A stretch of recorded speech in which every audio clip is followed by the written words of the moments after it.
So, you're considering teaching online at any time, in any place, where students can access you and you can access them seamlessly without the confines of bells and going to class every day. Well, this may be an option for you, as it's been an option for many these days.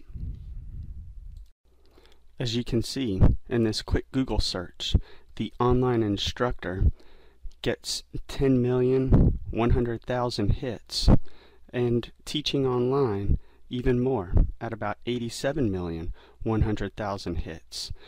This is definitely a way of teaching of the future. While online learning in higher education continues to be a popular choice among college students, online learning through virtual schools or K-12 schools has shown to have staggering growth rates over the years. A decade ago, virtual schools were largely unheard of. K-12 students can learn virtually in many ways. As this figure depicts, the blended options are expanding, with students participating in site-based online labs, hybrid courses, and part-time and full-time virtual options offered by a variety of providers, including charter schools, districts, state supplemental programs, corporations, and colleges. As you can see by these bulleted facts, over 40 states have virtual schools and 30 have full-time online schools. You can see over 1.8 million enrollments in distance education courses have happened since 2010, and 74% of these were high school students. As this line graph shows, Georgia virtual school enrollments are no different.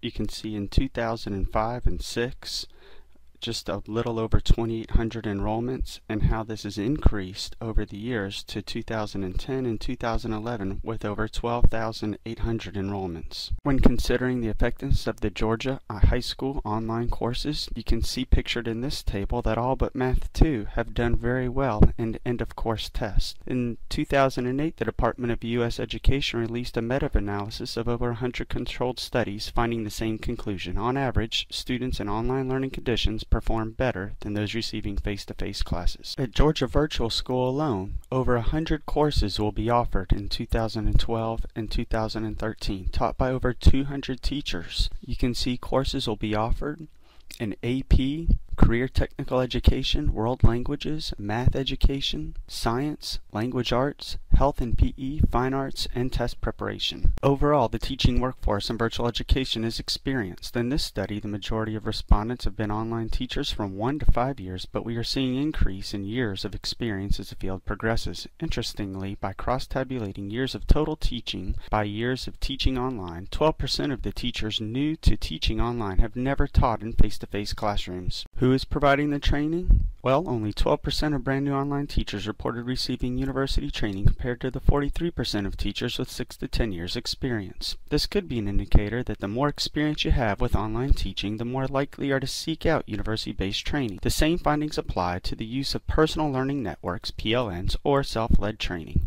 In the same study, over half of the respondents prefer fully online facilitated PD. The least preferred form of delivery is face-to-face. Further, almost half of the respondents prefer a workshop format for PD. The least preferred method was graduate certificate approach. This could be explained by the large percentage of respondents who currently have master's degrees. Lastly, in this national study, one of the major findings was that brand new online teachers reported highest need for training, namely in the areas of working with students with disabilities in the online classroom, managing groups in online collaboration, and instructional design for the online learner. So, who should be providing this online training? Should it be us as the university? At USF, some student teachers spend half of their pre-internship semester working in a traditional brick-and-mortar classroom under the supervision of a cooperating teacher, and the other 7 weeks of their internship are spent assisting the cooperating teacher from Florida Virtual School. In Disrupting Class, Christensen et al. Predicts that by 2019, about 1/2 of high school courses will be online. The authors urge stakeholders to consider future implications for education in the U.S. Though growth is continuing, they express concern about the ability of virtual schools and teachers to sufficiently support students. So why would one want to teach online? Some of the major reasons pointed out by Kersley and Blomeyer are convenience, individual contact with students, challenge for the specific teacher, wealth of online materials for students, less anxiety than face-to-face courses, and possibly financial incentive.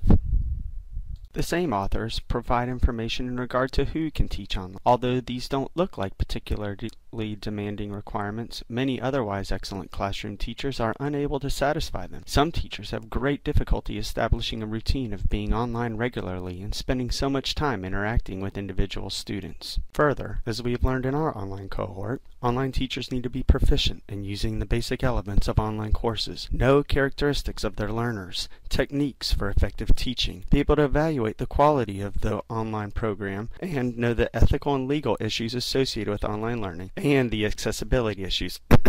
508. According to these same authors, an increased level of effort needs to be reflected in the teaching loads and probably financial incentives. Burnout in online teaching is likely to be a bigger concern because of the extra workload. Needless to say, the workload issue is likely to be a contentious one for teacher unions and school administration. While teachers should not be expected to provide these different types of support listed, they are usually the first contact that students make when having these problems. A well-organized distance learning program will have a properly trained staff to handle each of these types of support, namely to ease the frustration of both student and teacher. So if one chooses to teach online, there may be times when you feel frustrated, as well as your student.